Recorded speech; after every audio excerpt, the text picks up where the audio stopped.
We've got some big news here at UNT Dallas. Dallas, you've got a new hometown team, the UNT Dallas Trailblazers. Students have passed an athletic fee, which will bring intercollegiate athletics to UNT Dallas, men's and women's programs.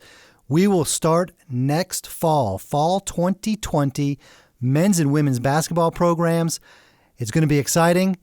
Next on the agenda is to hire coaches for both squads, begin recruiting this spring, and we will have teams come together starting in November. Basketball, UNT Dallas. Get in the game. Hello, I'm Greg Campbell. And I'm Jeff Kaplan. And you're listening to the Urban Advantage Podcast, the official voice of the University of North Texas at Dallas and the Southern Dallas community. Welcome to the Urban Advantage Podcast. Great to have you back with us. We've got a big show today. You know that we've been hitting, really social conscious type of topics on this show, and we're doing that again today. We're looking at why African-American males simply are not going to college.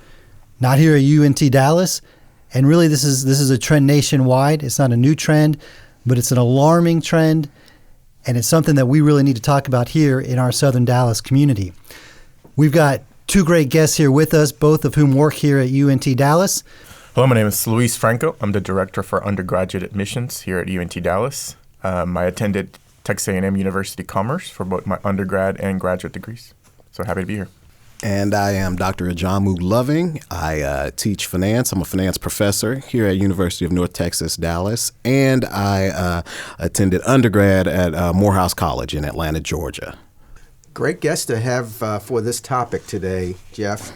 You know, this is one of those things where, I'm personally excited to have this conversation because, again, I was one of those few students that happened to be African American on the campuses that I attended, both at Cornell and at Harvard Business School. So I have this affinity with this issue. But looking back at the real statistics, males are enrolling in higher education in an alarmingly low rates these days. At one time, men once represented over 58% of the enrollments on campuses, with women representing 42%. Today, those numbers are exactly the opposite. There are now some 2.2 to 2.5 million more women on campuses than there are men. Wow. And we're talking spanning all races. All across the country. Now, when you start looking at African American men, that number gets to be even more serious. Right now, black women, I'm all for my sisters. Black women currently represent 2/3 of all African-American bachelor's degrees in the United States, wow. 70% of all master's degrees, and more than 60% of all doctorates. When you do the analysis, you also find that black women are a majority of all African-American enrollments in law school, medical school, and dental school. And that is having a dramatic impact not only on the social network of what's happening to blacks and young black families, and even black women who are looking for black mates. Yeah. And that's a really serious issue now that's happening within the African American community because there's such a disproportionate share now of who's earning the degrees, who has that earning power now, coming out of school and going early into their careers. And not only are men enrolling at a lower level, and particularly black men, but they're not persisting. And I'm hoping we're going to get into this kind of topic today. Those are really startling numbers. And I should say upon our introduction that Professor Loving, Professor of Finance here at UNT Dallas, an African-American male himself, so he has lived this journey as well. And as well as being a professor here, is also a mentor to students and someone who helps young African-American males see that coming to the School of Business is going to change their lives for the better. I guess, Dr. Loving, first of all, here at UNT Dallas, our statistics are the same as nationwide. very few African American males. Even though we're in a community here with a high population, they're not enrolling in school. What's your take on first of all, how many, the number of African American males you see in your courses, and maybe some trends you see as to what's going on? And I'd encourage us not to beat up on ourselves too much here at UNT Dallas. We can always do better, but having a little over 8%, I think, was the number that I was given in terms of our percentage of black men. As 13% is the percentage of black people in the country. So we're not doing horribly, and in comparison to other schools, we're actually, we're out there pushing, and I think we lead with our statistics in terms of how many minorities we have here, and I think it's a strength of our university. But I think there's also an opportunity because, as you said, even though we have 8%, when you look at the rest of the participation at our university, you can see that those numbers could be a lot stronger.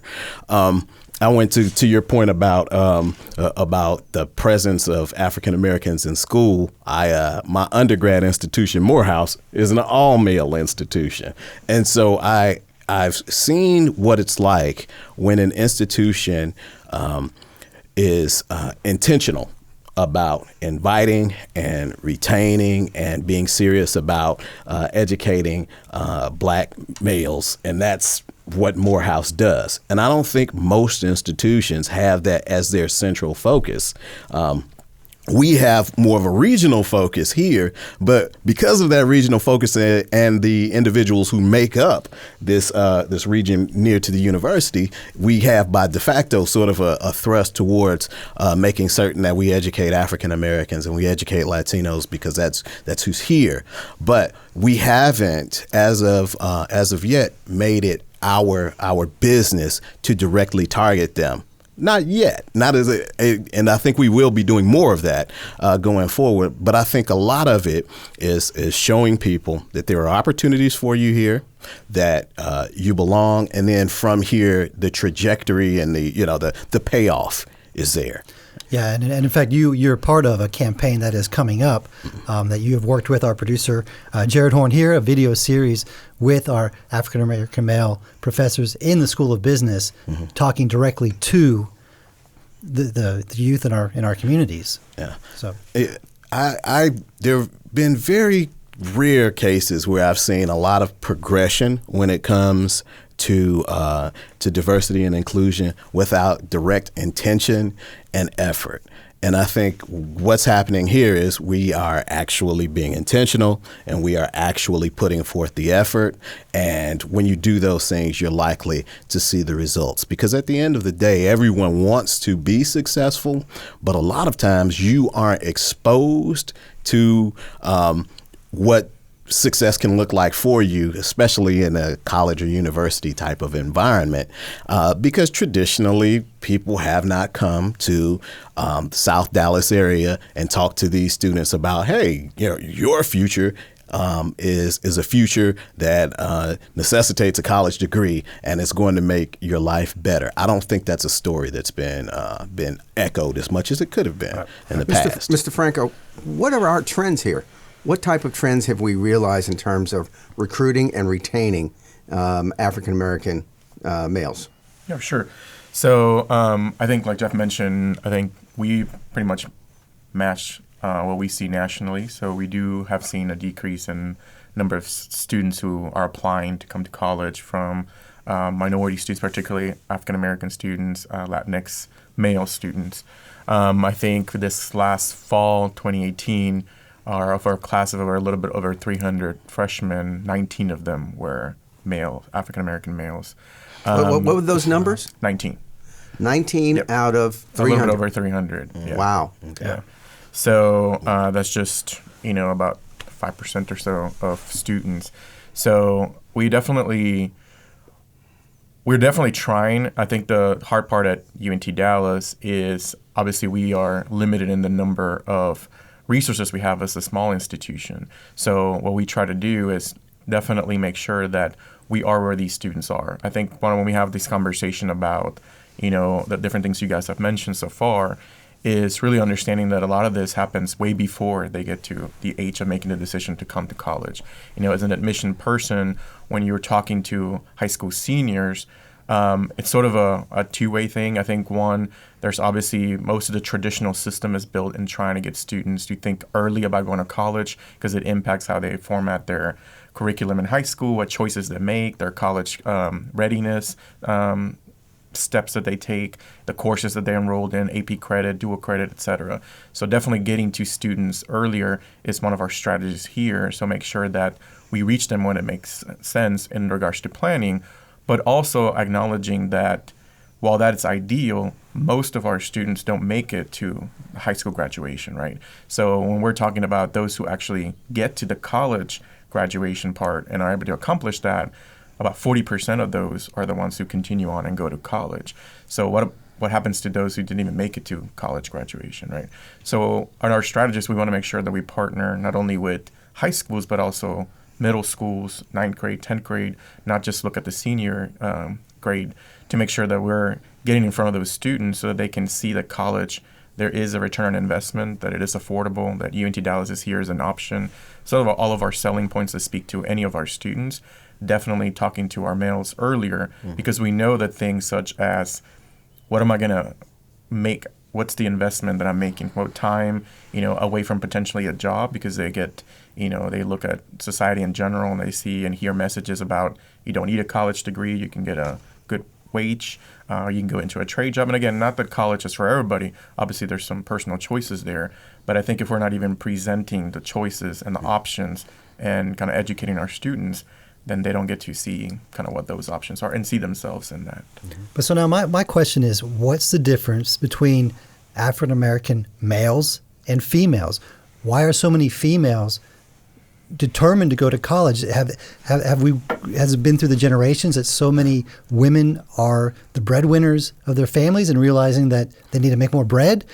I mean, what is the difference? They're growing up in the same neighborhoods, the same type of families. What's the difference? Well, I think you have to divide that question also in two, Jeff. If we think about this and we interact on this question with our guests, it's a question of not only college admissions, but it's college persistence. Right. And I'd like you guys to really talk about that. So, Dr. Loving, we talk about the difference between African-American males and African-American females. What's influencing the two sexes to come out with different kind of outcomes? Yeah, I think both Lewis and Jeff's points are important ones, right? When you look at the economy that we've had and this expansion that we've had, you almost always think about just positive things coming out of it, and you think, hey, because families have more economic opportunities, that's necessarily going to lead to more students in college, but that's not necessarily the case.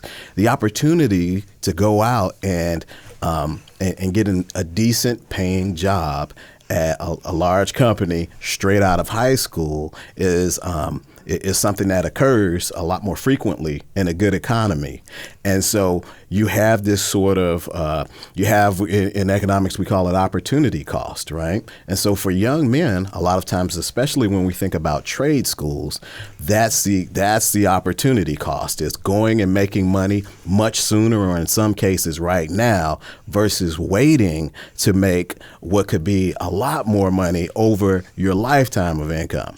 But in terms of the stories that they're getting, I think that Black men and Black women are hearing different things about what it's going to take for you to be successful in some ways. I think that prominent people like Michelle Obama, like any of the prominent Black women that you see out there that are talking about Black girl magic, a large part of the discussion is higher education and some of the things that are coming out of that.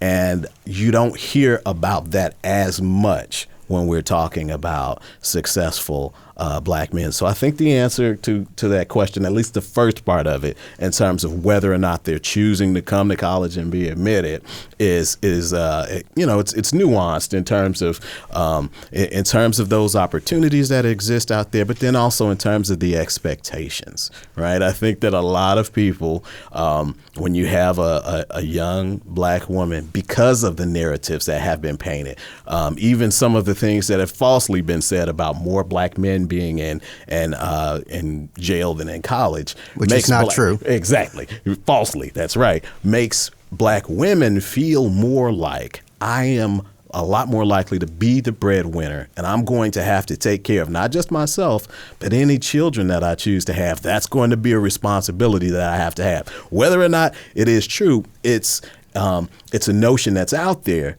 that motivates, I think, in a lot of ways, black women to say, okay, I'm going to stake my claim here. I'm going to go after my education, and I'm going to be successful doing it. And there's expectations that they'll be successful doing it, and they meet those expectations, right? And that is out there. And it's obviously a possibility for young black men too, but I think it's being stressed on nearly every level when it comes to black women. And I think in a lot of ways, some black men are missing the message, and that's why it's important for us to get it out there for them and to them.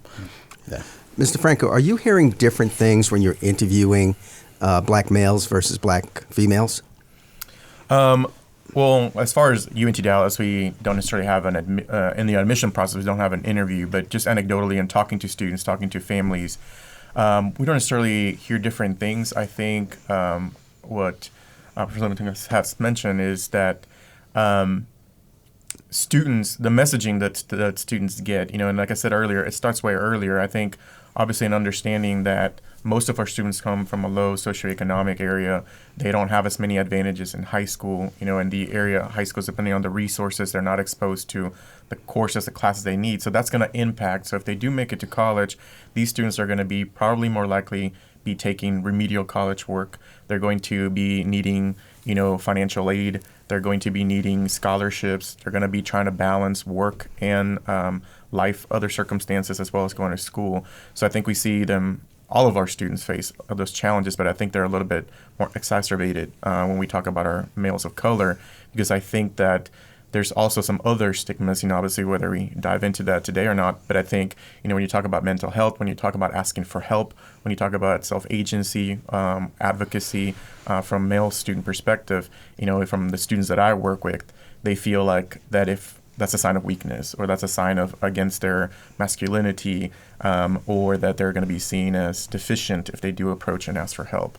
So I think in a campus like us that, recently got, from the report card from Scholarshot, as one of the top schools, the number one school in supporting first generation students, speaks to a lot of the interventions we're doing to address some of that across the board. Yeah. But still, at the end of the day, we recruited 19 out of 300 something students. Correct. So that's how many ended up enrolling. So as far as our strategy and the way that we address outreach at UNT Dallas is we serve pretty much a 50-mile radius. So our admission counselors are in all of the high schools.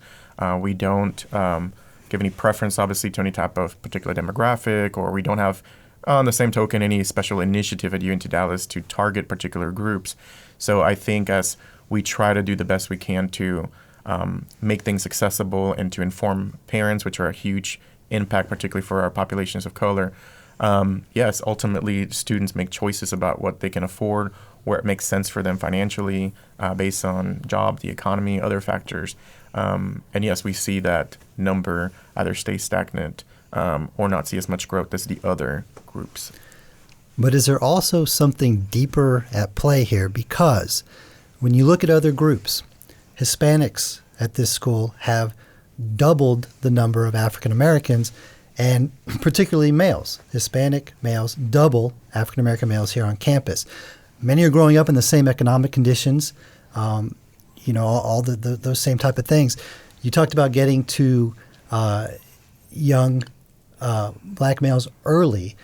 Is there an ingrained stigma that we're placing on the youth, that low expectations, that they're not going to be successful, that they're going to end up in prison instead of college? Yeah. Are those things ingrained at a young age? If you look at the disciplinary statistics, right, when it comes to young black males, and all the way from kindergarten up through high school, you see that they're far more likely to be suspended. they're far more likely to be sent out of the classroom. They're far more likely to have in-school law enforcement called on them, even for the same situations that you see young white males and females, or young Hispanic males and females in some cases, not receiving the same type of disciplinary punishment. So it's one of those things where school is school for most people. That's the way that they think of it. And so to extend an experience that hasn't necessarily been something that was enjoyable for you from kindergarten all the way up through 12th grade might not be the first thing that's on a person's mind. And That's I think we have to think about it that way, is all through primary school, young black men have in some cases been looked at as a disruption and more likely to be, treated harshly within the educational environment. Now that's not something that we can necessarily do anything or do too much about by ourselves. Although we do have a school of education, and so I think that we can graduate. I was just going to say that. I was just going to say that you have a school of education here. Why not? Why aren't we training our teachers more often to be able to be equipped to be in the classroom and provide the kind of encouragement, mentorship, support that many of these African American males need to be successful? Absolutely. And I think one of the other things I would add is the point the professor's making is those outproportion or overrepresentation with disciplinary issues has an impact in your college, your ability to go to college, to the extent that not necessarily just academically, because you're missing out of class, you're spending more time in detention or suspension or out of the classroom, but also disciplinary records impact your access to certain universities. When you're asked to, look at that as part of your holistic review and see what kind of student, yes, there's the continuation of stereotypes of, like you said, being problematic, being, more prone to, having behavioral issues. So again, you definitely have that impact. So I think we not only need to address those, obviously, currently in the schools, but obviously, yes, as an institution that prepares future educators, I think we have a responsibility to see what is it that we're doing to make sure those teachers, when they go back, particularly if we can recruit and get more students of color, male students of color, African-American males, to consider a career in education. So that way that they can be seen as role models and figures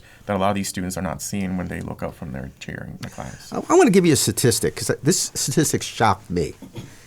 In 2009, there were only 3.6% of undergraduate students were black males. However, they were 55.3% of football and basketball players at public NCAA Division I institutions. What does that say about us? What does that say about college communities? What does that say about society? I think it speaks directly to what is valued within those groups. And I think when we talk about setting expectations, people tend to jump over the bars that we place there for them. And we certainly see it with college athletics. We see these kids get faster, stronger, with lower body fat percentages every single year in terms of their physical ability and in terms of their ability to absorb increasingly complex, whether if you're talking about the NFL types of offenses and defenses. We ask this of these individuals, and by and large, they meet it every single time, right? And so what we're seeing is when we hold a certain standard, then it's met or exceeded.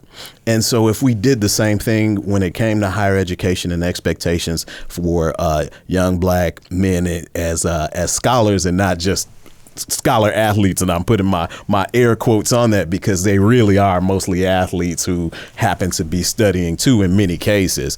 But if we were serious about our expectations for all of our students, I think we'd see the type of excellence in scholarship that we see in athletics. I think that we'd see that, and I think that for the schools that focus on it, a lot of the historically black colleges and universities, what you'll find is that their persistence through some of the universities may still be difficult in terms of graduation rates, but then of those who graduate, they end up being the lion's share of people who are in graduate and professional schools. So you'll see a small school like Morehouse College, seeming like it's out kicking its coverage in terms of creating black professors and black doctors. Why? Because the institution is really suited to making sure that they make it through and making sure that they understand once they make it through that they're going to be successful, and then also setting the expectation that you will go to graduate school after you finish, right? So it's really about being intentional throughout the process and being aware of the issues that those students experience. Lewis, when you mentioned the fact that a lot of these students are coming in with having to take remedial classes, it's the same thing even at schools who have, the people look at Morehouse as a place that has high scholastic standards. That's true. But they also are dealing with a community that has high school students who haven't necessarily had calculus at all, right? But they come in and they want to be an engineer. And so they have to start with the remedial or leveling classes. But there are many who start there and end up as doctors or engineers. And I think that that's, to the extent that we can tell that story here and are likely to tell that story going forward here, we will get people who will want to be here and continue on here. Attention UNT Dallas students. Does your resume need tweaking, or are you in search of an internship? Better yet, are you looking to start a business? Well, our Career Services Department is where you need to be. Under the direction of Arthur Lumsey Jr., this department provides career tips and guidance to get your professional journey on the right path. For more information, send an email to careerservices@untdallas.edu. And remember, everyone, blaze your trail. So I was going to bring up Terrance Maiden as a guy who went to school to play football, came out a businessman, and is now doing a lot of things to help young kids. Yes. Well, there's nothing the matter with sports. I mean, sports are a really important developmental tool, mental and physical tool for black men. And we shouldn't look down on it. It's just sometimes when we look and see the proportions where there's so few graduates, but there's such a large proportion of the teams are black male, something's not right there. And these kids are going through playing ball, but at the end of the day, they're not graduating. Right. They don't have a career. There's nothing else for them to do post football. That's out of sorts. There is great things that come out of participating in sports. And I urge every parent to find the right sport for their child, male or female. But we have to look at what we're saying when we're participating in sports. Are we saying, hey, just be the best athlete you can be, or be the best person you can be by participating in athletes, but also getting your studies on? Yeah, absolutely. And in no way was I referring, saying that athletics is a negative thing. It's a great way for lots of students to be able to get into college. And then it really becomes, how do I apply myself in college? Because most likely I'm not going pro. And most likely I'm not getting, $10 million contract. I found that out, along my way. I was playing baseball. And then I started to look around and the competition kept on changing. Year after year, the competition got better. And I wasn't getting worse, but I just was not getting as good as the rest of the competition. Yeah. So I wasn't going to go to the pros. Yeah, and colleague of Dr. Loving, Terrance Maiden is a perfect example of that. TCU football player, grew up right here in the Dallas community. And, his ticket to college was through athletics, through football, along with his brother Tim. Both of them, neither went pro, but both of them are very successful business people right now. They hold a camp here every summer called Elevate, where they bring in young, mostly AfricanAmerican males to further their understanding of education and college and entrepreneurship and business and so forth. So, the more people like that can get in the community as well and teach, as Terrance is doing, obviously the better. excuse me, I'm being told it is Tim that is teaching here, not Terrance.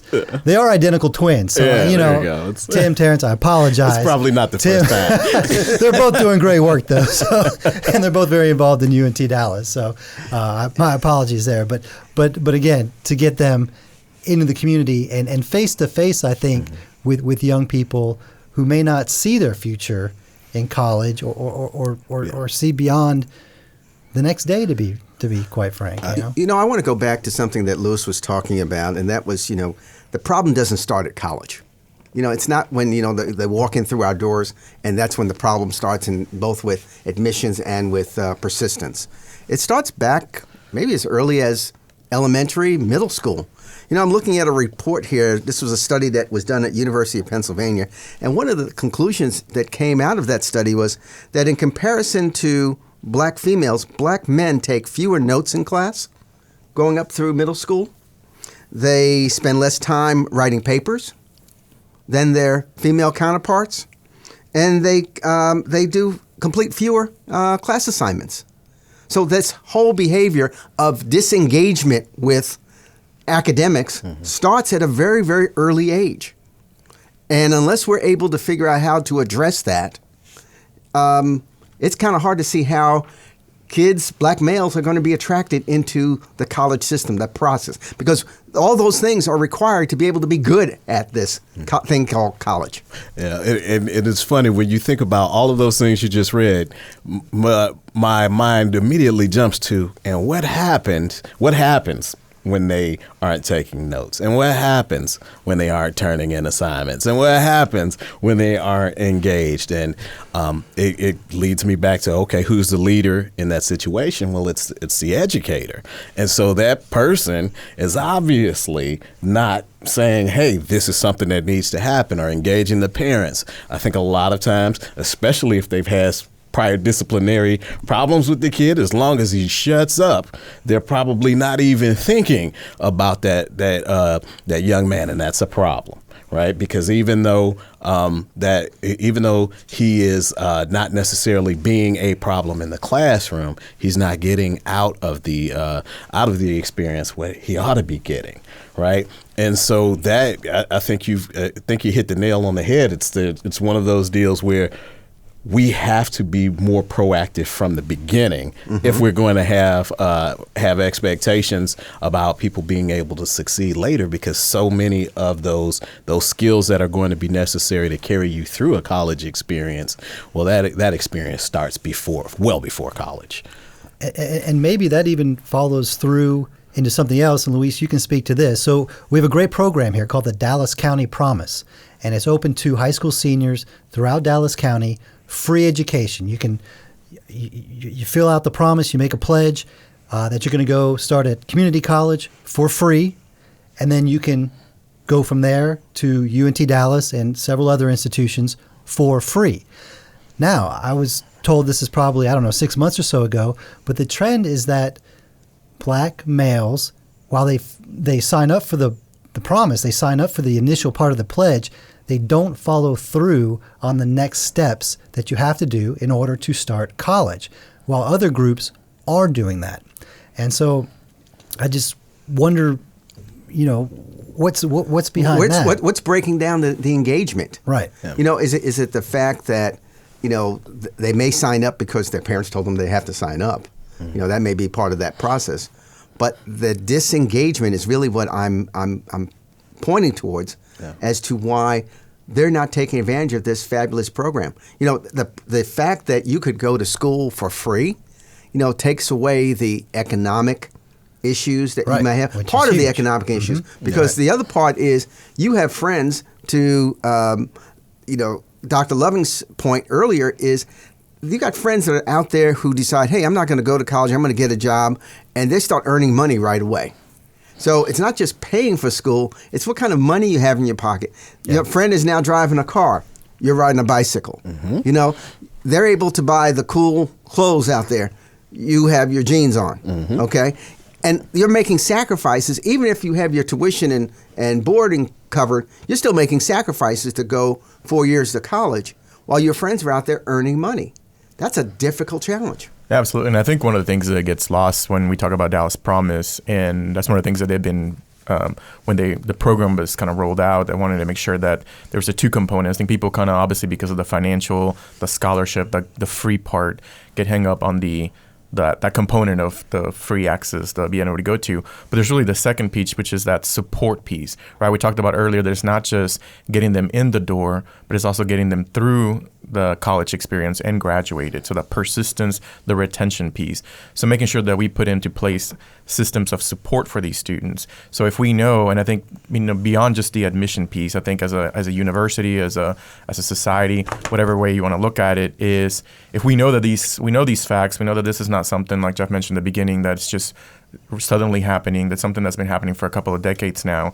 And it's kind of, what are we going to do about them? So if really looking at things that sometimes may be uncomfortable or may be different or non-traditional when it comes to either admissions or student support services or from an academic standpoint, in meeting the student at least halfway and recognizing what they're coming and what they're meeting us with. So from an admission standpoint, if we know that they tend to have not the best preparation, not the best literacy rates, not the best pre-kindergarten access, not a lot of the things that during those formative years, as we talked about earlier, set that foundation for you to be successful as you move through K through 12, then what do we do in the admission process to realize that they're not going to have the greatest SAT, ACT scores, that their class strength might be different, that they might have other assets and other strengths that they bring to their experience that we need to account for, that we need to be, aware of, because we know that those things, if they're harnessed correctly, if they're focused, if that student is supported, they will be successful. We see that here on campus, right? We have particular stories, particular examples of students who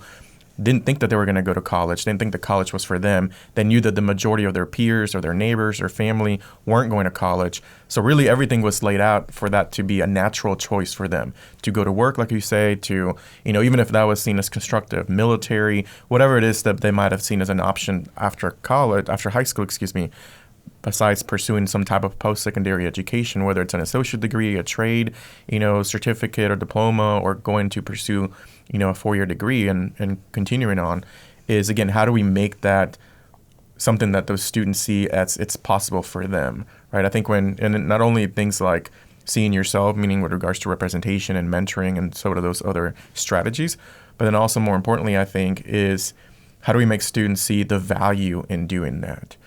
What's the value proposition for a student if I'm a 17, 18-year-old in high school and I'm seeing all these things we just talked about for the last 20 minutes? How do I make a decision in front of that to decide I'm going to change my circumstance, or I think I can try this college thing, or I'm going to try to go to UNT Dallas or sign up for the Promise and follow through and see what I can do with this? Because it might be that I get a trade or I may get a vocation degree at DCCCD, but what's going to be that impetus for that student to make that decision? Yeah, and it can be very hard to see yourself 4 years from now in your current predicament. And Luis, you mentioned we do have great stories here on campus. And I'll just mention two in particular. TJ Vaughn's a graduate of our business school. He's an entrepreneur, TJ the DJ. He has his own business. He also is a full-time employee here. He was featured on CBS 11 last year before graduation. I encourage everyone, Google that, TJ Vaughn, CBS 11. But you'll see he talks about the friends he grew up with and how most of them didn't go to college, how many of them are unfortunately in challenging situations now because they didn't make those proper decisions. He did, against a lot of odds that other people face. Another student, the commencement speaker, Caleb Simmons, at our fall commencement just last month. Here's a young man who was essentially homeless when he came here. His father had been out of the picture forever. His mother, unfortunately, was not up to being a mother and doing the things that come with that. He bounced around from home to home, and at one point was working 3 jobs while he's deciding to go to college, and with help from some staff members here, including Luis, who was a big part in seeing him through his journey here at UNT Dallas. He not only graduates with a degree, he's the commencement speaker, and now he is a full-time employee at UNT Dallas and will very soon be able to go out and get his own apartment and afford his own car. So it's stories like that, and Caleb is in advising now and recruiting, so he'll be a front and center face of somebody who can get in front of other students who look like him, who they can say, wow, okay, that could be me. I see the success that you're having. That could be me, and get on that track. So the more we can see those types of stories. So Google Caleb Simmons, Google TJ Vaughns, and check out their stories and gain some inspiration from those two. So does the university have in place a formal mentoring program for these students that are coming through? And how is that structured, and what kind of success have you seen with it?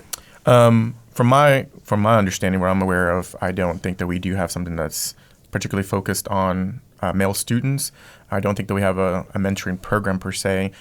Recently, however, I know through the state legislature we have some access to some funds for student success. And one of the things that we've launched this actually this spring is something called Trailblazer Elite. It's a program that's focused on reaching certain students who are of a particular age group, who are kind of full-time, who come from maybe some, not necessarily your students that are sort of like your B, C average, who are have shown marks that are very persistent about their major or their career path, or they're very interested in kind of being successful. So again, a couple of different factors that were put into there. And then this program, as part of that activities that they're going to do, they're going to be given the opportunity to have a mentor.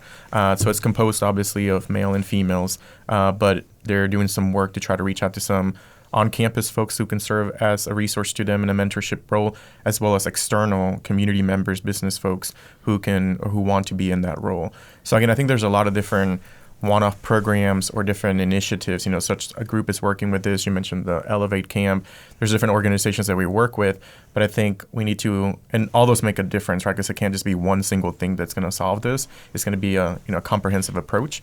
But I think we also need to look at, if this is successful, how can we make it something that's sustainable and that's kind of broader, and that maybe it's something that every student has the opportunity. Maybe some of them already have a mentor from another part of their college or experience prior to college, but that if they don't have that social capital to have an opportunity to meet somebody who they see as a mentor, that they are given that opportunity.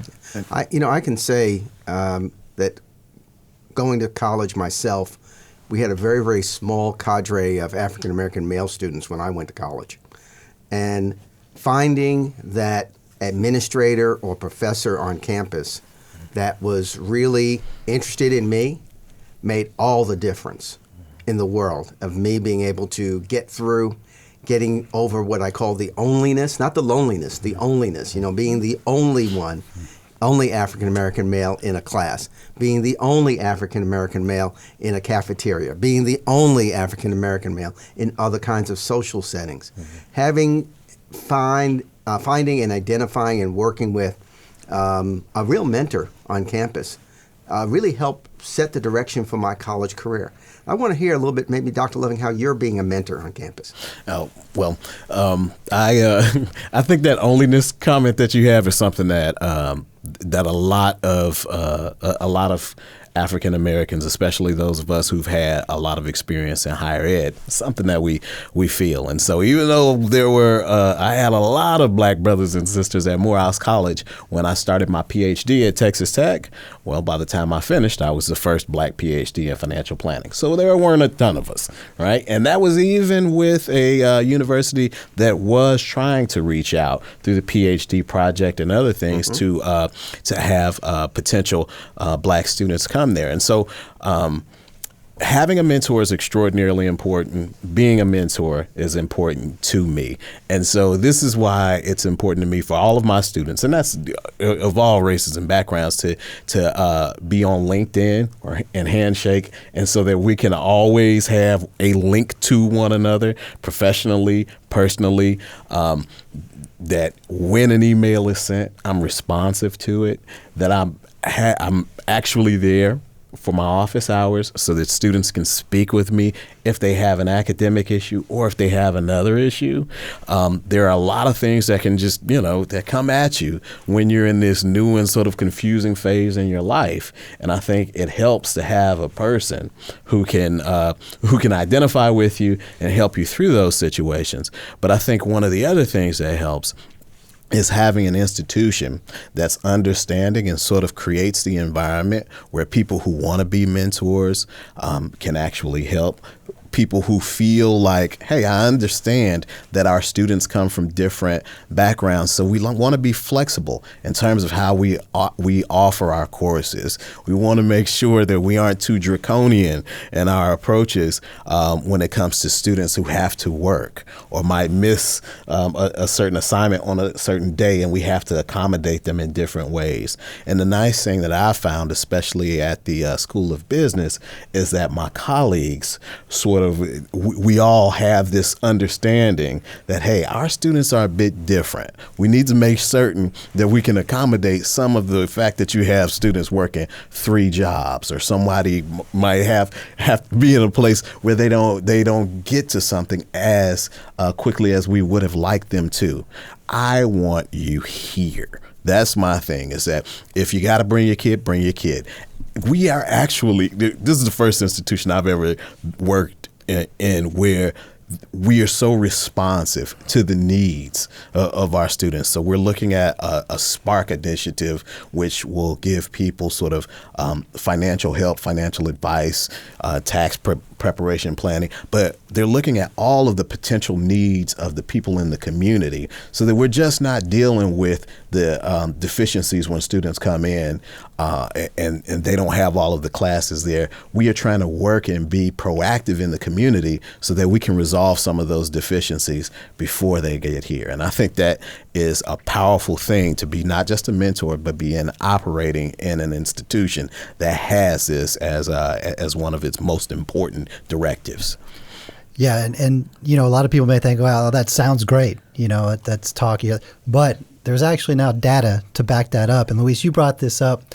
So there's a Dallas-based organization, nonprofit called Scholarshot, and they have actually done a study. They sent out a survey to all 35 public universities in Texas. 28 responded, and using different measurables to look at how universities serve low-income and first-generation students, many of which we have right here. 70% of our student body is first generation. We know many of our students are low income.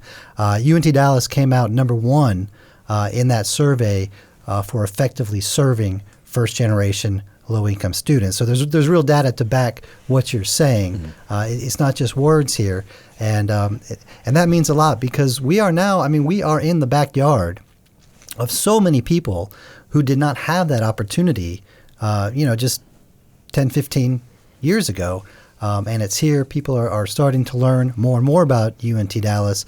And so it's great to have you here. We love having you teaching at UNT Dallas, Dr. Loving. I love being here.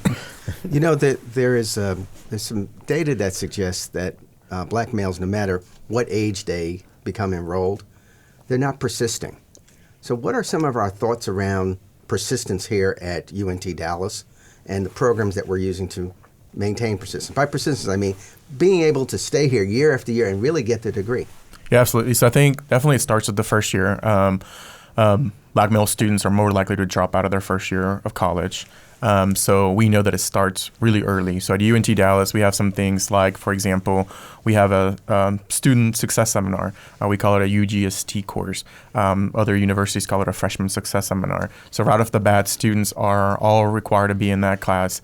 And then it teaches them some some time management, study skills, a lot of other strategies to be successful as a student. We also do a lot of early intervention. I think one of the things that, again, as you recognize what kind of institution you are working to be and who your population is, Jeff, you just kind of gave some information about who we serve, and I think it's very important. And I think one of the things that I've enjoyed about working at UNT Dallas is that it knows very well who it's trying to, who it serves and what kind of institution it's trying to be.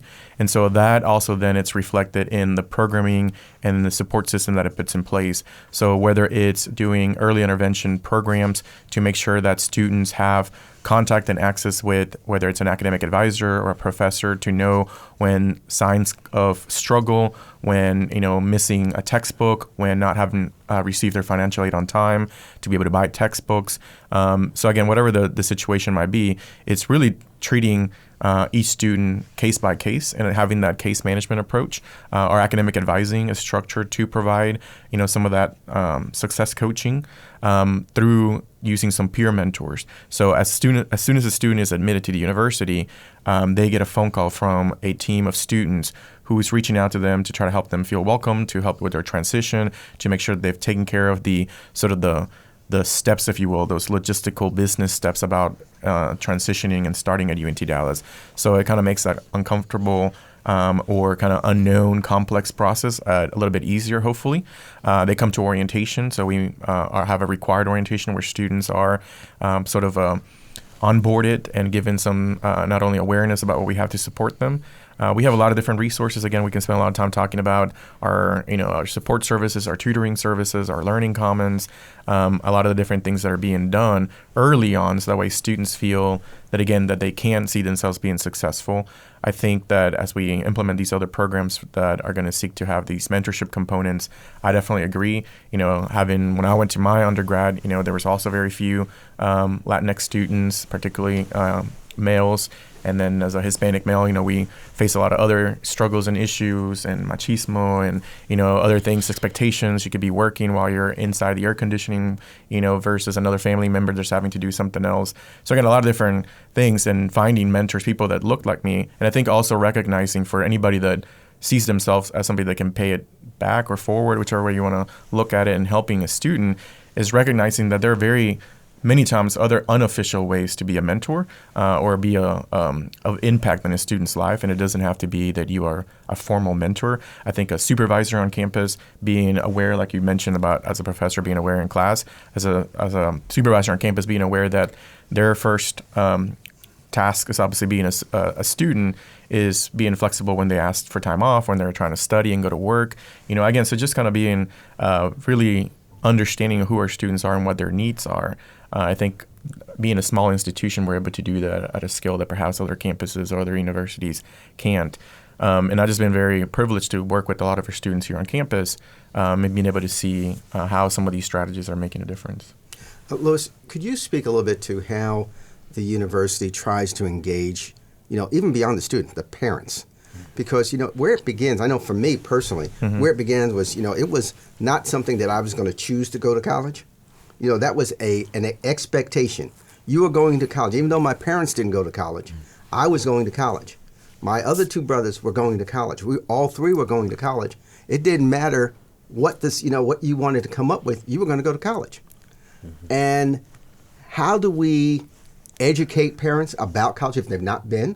My parents knew very little. I was fortunate I had a good set of mentors that helped me get through that process.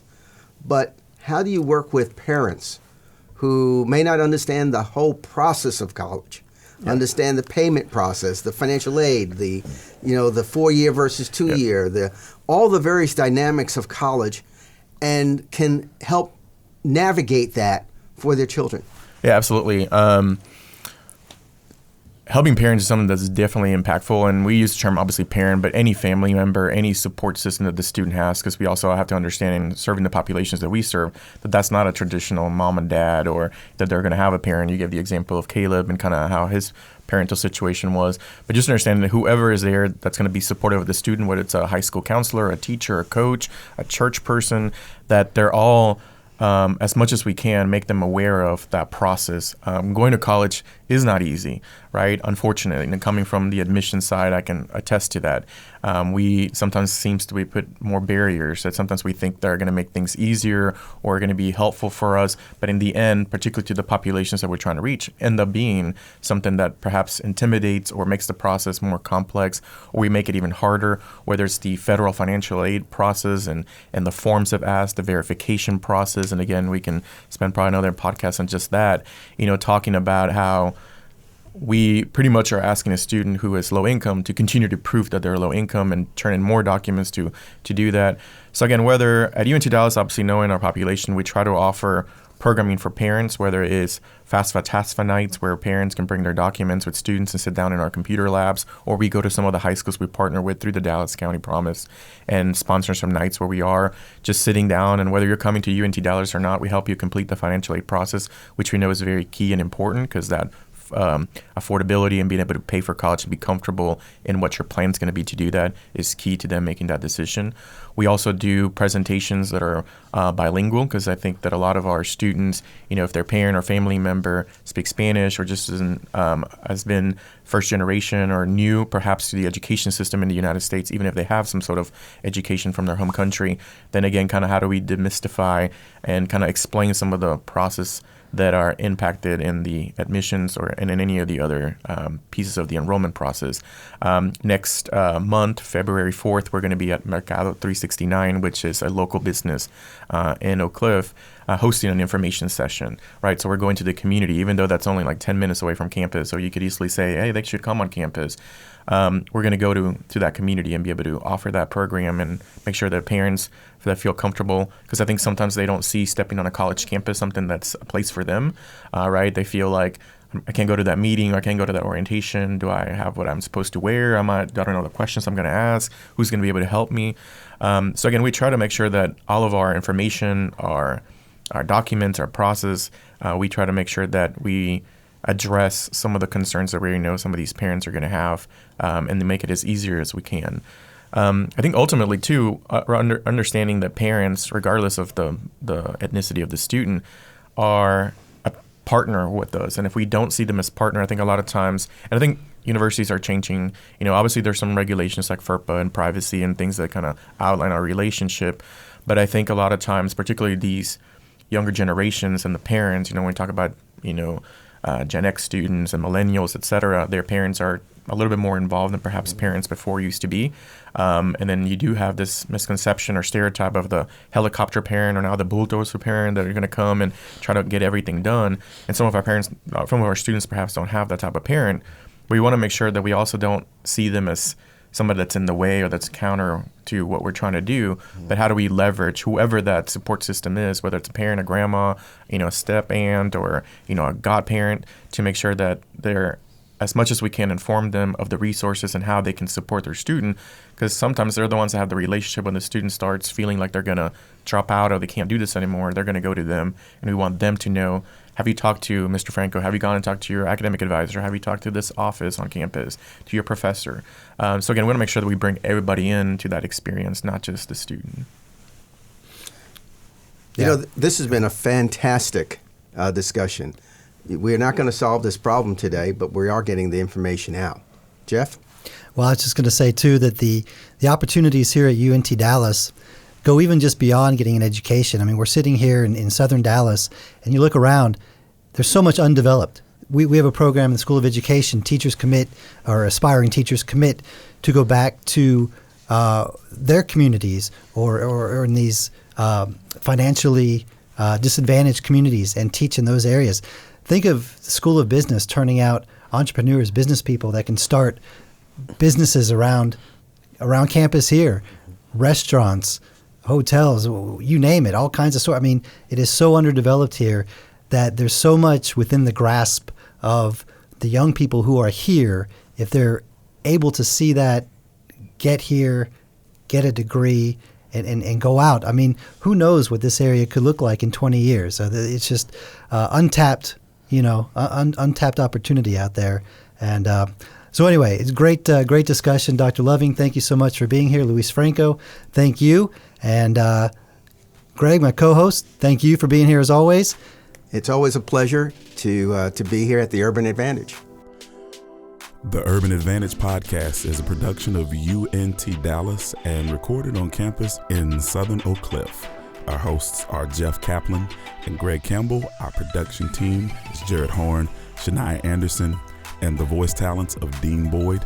If you like the show, subscribe to us on Apple Podcasts and follow at UNT Dallas on any social media. For more information or to reach out, head to our home at untdallas.edu/urbanadvantage.